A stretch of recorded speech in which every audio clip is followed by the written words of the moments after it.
Hello friends, आज हम सीखेंगे परमेय संख्याएं। परमेय संख्या एक ऐसी संख्या होती है जिसको कि हम p बट्टे q के रूप में व्यक्त कर सकते हैं, जहां p और q पूर्णांक हैं और q का मान 0 नहीं होना चाहिए। इट मीन्स कि 2/3 एक परमेय संख्या है, 1/2 इसको भी एक परमेय संख्या कह सकते हैं, 3/4 ये भी एक परमेय संख्या है और 5/0 ये परमेय संख्या नहीं है। क्यों? क्योंकि q यहाँ पर जो है वो 0 है। इस अवस्था में 5/0 क्या है? परमेय संख्या नहीं है। यहाँ लिखेंगे 5/0 एक परमेय संख्या नहीं है, नहीं है। अब हम इसी में परमेय संख्याओं के उसमें थोड़ा और देखते हैं कि कुछ भिन्न संख्याएं भी होती हैं। भिन्न जैसे 2/3, इसमें जो 2 है इसको हम बोलते हैं अंश और 3 इसको बोलते हैं हर। अंश और हर, अंश और हर, तो यानी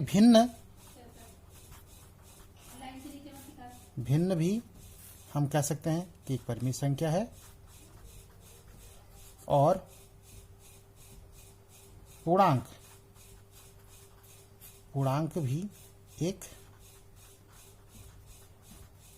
परमेय संख्या है। अब बात आती है कि समतुल्य परमेय संख्याएं। समतुल्य परमेय संख्या, समतुल्य परमेय संख्याएं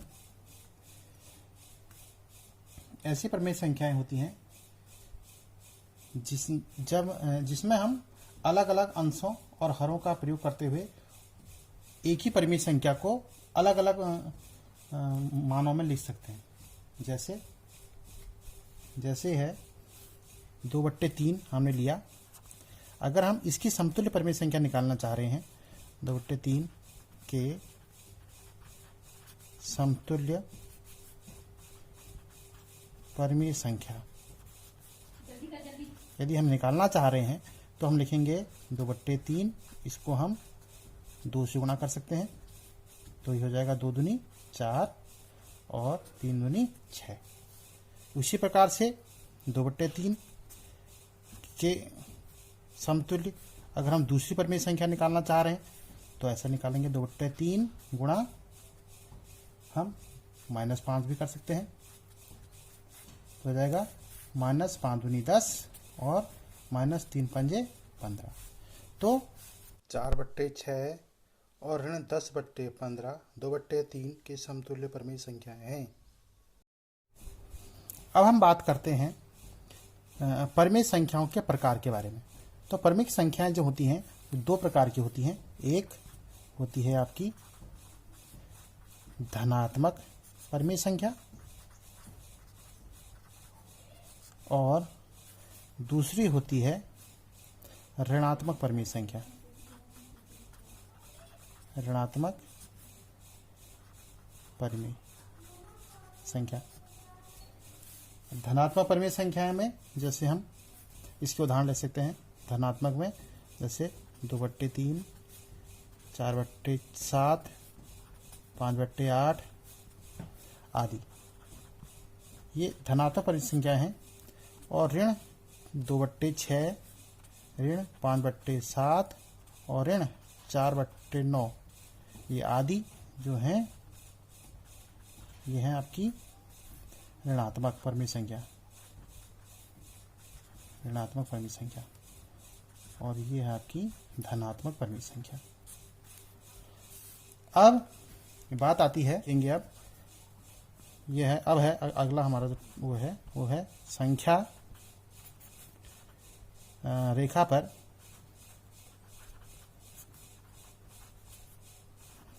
परिमेय संख्या का निरूपण, परिमेय संख्या का निरूपण। तो संख्या रेखा पर परिमेय संख्याओं को हम किस प्रकार से निरूपित करते हैं? इसके लिए जैसे हमने एक संख्या ली थी अभी थोड़ी देर पहले 2/3। अगर हम इसका संख्या रेखा पर निरूपण करना चाह रहे हैं, का संख्या रेखा पर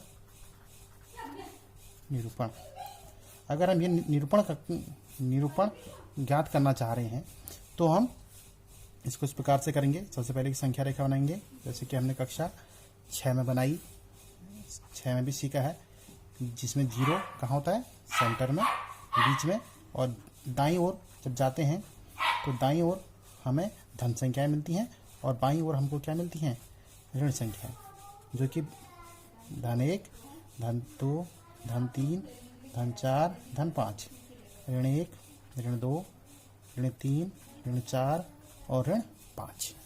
अब जैसे 2/3 का हमको संख्या रेखा पर निरूपण करना है तो हम क्या करेंगे?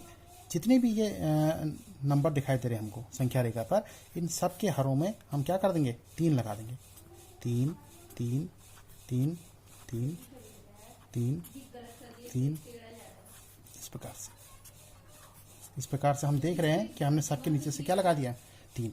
और अब संख्या 2/3 को हम देख रहे हैं तो संख्या 2/3 यहाँ पर है, तो इसको हम 2/3 को हम संख्या रेखा पर इस प्रकार से निरूपित कर सकते हैं। और ऋण 3/3 जो है वो है आपका ऋण 1 के बराबर, और धन 3/3 है वो है आपका धन 1 के बराबर। तो इसी प्रकार से हम बाकी जैसे एक और संख्या ले रहे हैं हम, -1/6 का संख्या रेखा पर निरूपण, का संख्या रेखा पर निरूपण। तो इसको भी हम देखेंगे, तो इस प्रकार देखेंगे। एक हमने संख्या रेखा ली, बीच में हमने 0 लिया, इधर धन संख्याएं ले ली और इस तरफ को ले ली ऋण संख्याएं, जो कि बराबर दूरी पर होंगी। ऋण 1, ऋण 2, ऋण 3, ऋण 4, ऋण 5, और दाईं तरफ को धन 1, धन 2, धन 3, धन 4, धन 5, धन 6, धन 7। अब यहाँ पर देख रहे हैं कि ऋण 1/6, तो बट्टे में 6 है, तो हम क्या करेंगे? इन सब की बट्टे क्या लगा देंगे? 6।